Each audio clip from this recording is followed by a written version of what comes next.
واقع ہے میرے بھائیوں کہ ادھر جھوٹ بولنا بھی جائز ہے اور کتاب سے ثابت ہے۔ جھوٹ تو اللہ تعالیٰ فرماتے ہیں لعنت اللہ علی الکاذبین، قرآن کریم پہ ہے اللہ کی لعنت ہے جھوٹ بولنے والوں پہ۔ جھوٹ جو ہے وہ گناہ کبیرہ میں سے ایک گناہ ہے، لیکن 3 ایسے مواقع ہیں جہاں پر جھوٹ بولنا بھی جائز ہے، صحیح حدیث سے ثابت ہے۔ پیغمبر علیہ السلام فرماتے ہیں لیس بکاذب من اصلح بین الناس، یہ جھوٹ نہیں ہے، یہ اس بندے کو آپ جھوٹا نہیں کہہ سکتے ہو جس نے 2 مسلمانوں کے درمیان صلح کر دی، جھوٹ بولا۔ جھوٹ بولنے کی وجہ سے آپ کے 2 مسلمانوں کے درمیان جو لڑائی ہے، جھگڑا ہے، پریشانی ہے، ایک دوسرے کو مارتا ہے، ایک دوسرے کو قتل کرتا ہے، ایک دوسرے کے ساتھ لڑتا ہے، معاشرہ خراب ہو جاتا ہے، تو ادھر جھوٹ بولنے کی گنجائش ہے۔ پیغمبر علیہ السلام فرماتے ہیں لیس بکاذب۔ دوسرا میرے بھائیو ایسا موقع ہے، جنگ ہے، مصیبت ہے، جنگ کے دوران بھی بندہ جھوٹ بول سکتا ہے۔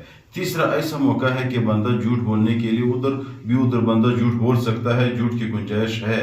بیوی کو بندہ جھوٹ بول سکتا ہے۔ آپ غریب ہو یا عورتیں ہیں میرے بھائیوں، کبھی کبھی اس کی فرمائشیں بہت زیادہ ہوتی ہے۔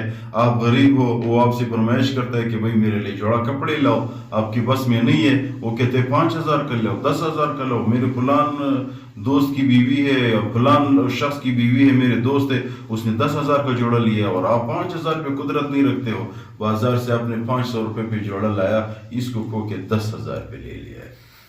تو یہ ایک گنجائش ہے، یہ اسلام میں گنجائش رکھا ہوا ہے، لیکن پھر بھی میرے بھائی علماء کے اس میں اختلاف ہے۔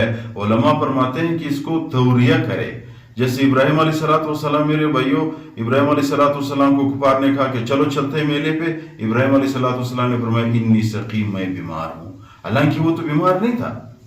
تو خدا نخواستہ یہ جھوٹ ہے، جھوٹ نہیں ہے، یہ توریہ ہے۔ توریہ کا مطلب یہ ہے دل میں آپ کے اور بات ہے، ظاہر آپ اور مراد لے۔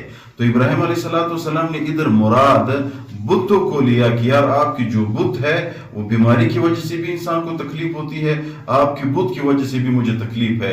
تو ابراہیم علیہ السلام نے توریہ کی ہے، توریہ جائز ہے۔ فقہاء بھی یہی کہتے ہیں کہ بھائی اسی حالت پہ جھگڑا ہے، 2 مسلمانوں کے درمیان صلح ہے، بیوی کو توریہ ہے، جھوٹ نہ بولے، کیونکہ جھوٹ گناہ کبیرہ ہے۔